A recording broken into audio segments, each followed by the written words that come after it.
Hello and welcome friends. आज की जो ये वीडियो है ये है पाइथन प्रोग्रामिंग को लेकर के, और पाइथन के अंदर एक बाइनरी फाइल बनानी है। बाइनरी फाइल कैसे बनाई जाए, तो देखिए कई बार बाइनरी फाइल बनाना सिखा चुका हूँ। वीएस कोड ओपन करता हूँ और कोडिंग हम इसी पे करेंगे, वीएस कोड के ऊपर ही कोडिंग कर लेते हैं और एक बाइनरी फाइल बनाएंगे। कौन सी फाइल बनाएंगे? Binary file. ठीक है, इसके पहले हम लोगों ने सीएसवी फाइल बनाई थी। बाइनरी फाइल की भी बात कर लेते हैं। तो यहां से मैं बाइनरी फाइल बना रहा हूँ, राइट क्लिक कर रहा हूँ, एक न्यू टेक्स्ट फाइल ले लेता हूँ। ठीक है, कोडिंग यहीं पे करनी है, यहीं पे हमें वो बाइनरी फाइल बनानी है। ठीक है, तो चलिए आइए स्टार्ट करते हैं बाइनरी फाइल बनाना। इससे भी पहले ये बता देता हूं कि जो बाइनरी फाइल होती है ना, वो .dat एक्सटेंशन वाली फाइल हो सकती है या .img एक्सटेंशन हो सकता है बाइनरी फाइल का। यानी कुल मिला के ह्यूमन रीडेबल फॉर्मेट में वो नहीं होती है, ये याद रखिएगा। बाइनरी फाइल कभी भी होगी तो वो ह्यूमन रीडेबल फॉर्मेट में नहीं होगी, यानी हम लोग उसे पढ़ नहीं सकते इजीली। ठीक है, तो ये चीज याद रखिएगा, और बाकी तो ठीक है। अब चलिए आइए स्टार्ट करते हैं। सिंपल यहाँ पे लिखेंगे, क्लिक करेंगे पहले, और यहाँ पे लिखते हैं हम with open. With open function मैंने आपको CSV फाइल बनाने के दौरान भी बताया था किस प्रकार से ये कार्य करता है। अब इसका नाम जो भी देना चाहे, जैसे आमतौर पे मैं एग्जांपल ही देता हूं, तो ये एग्जांपल दे दिया हमने। इसका नाम यानी जो हम बाइनरी फाइल बना रहे हैं इसका नाम हमने दे दिया example1 या example11, ऐसे कुछ करके दे दिया। ठीक है, और यहाँ पे .bin लगा दिया, क्योंकि बाइनरी फाइल का जो एक्सटेंशन होता है ना वो .bin ही होता है। तो ये bin लगा दिया, और bin लगा के कॉमा लगाया हमने। यहाँ पर हमने wb किया। wb क्यों?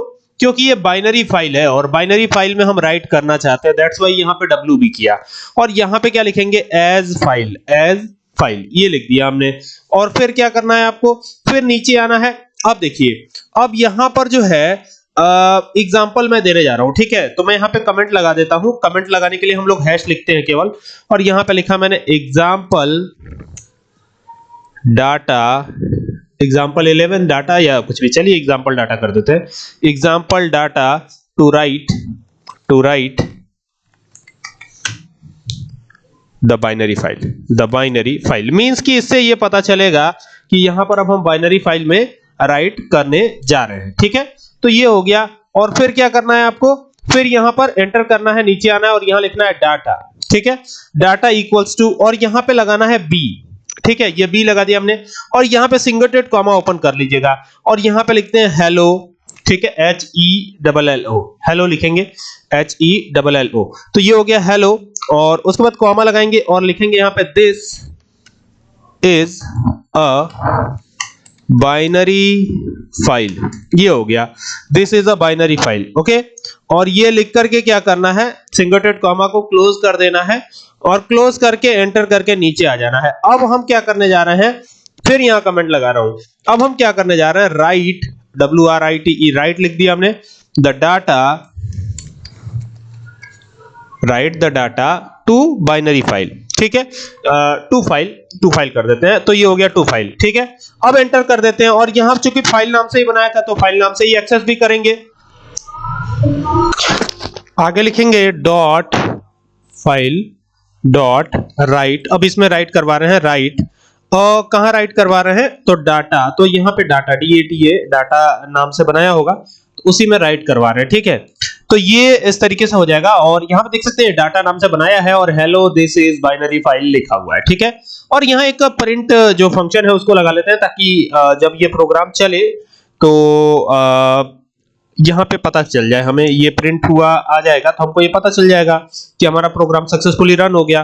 तो यहां लिख देते हैं बाइनरी फाइल क्रिएटेड, यही लिख देता हूं मैं। ठीक है, और इसको डबल टेड कॉमा में लिखता हूं ताकि जो है ये एज अ स्ट्रिंग वर्क करे। और इसको यहां से रन कराएंगे, तो रन कराएंगे तो सेव भी करना पड़ेगा। तो यहां पे bin 55 नाम से सेव कर दिया। अब ये चला, तो यहां पे देखिए, यहां पर एक इंटेंडिंग एरर है, तो अभी रन करा दिया है, तो देख सकते हैं यहाँ पे इंटेंडिंग सही कर दी है। देखिए यहाँ पर ये जो है ना इंटेंडिंग यहाँ आएगी। देखिए ये इस तरीके से इंटेंडिंग होगी इसकी, देखिएगा जिसके नीचे जो लिखा है उसी के नीचे वो रखिएगा, और ये चला दिया है। तो यहाँ पर आप देख सकते हैं कि बाइनरी फाइल क्रिएटेड हो चुकी है, और ये बाइनरी फाइल बनी होगी किस नाम से? तो बनी होगी example11.bin नाम से। तो example11.bin हमें यहाँ पे नजर भी आएगा। कैसे नजर आएगा? इसको मैं यहां से पहले नीचे करता हूं, ये देखिएगा। तो यहां पर सोर्स कंट्रोल के अंदर आइएगा, तो ये देखिए यहां पर example11 नाम से हमने बनाया था, तो example11.bin नाम से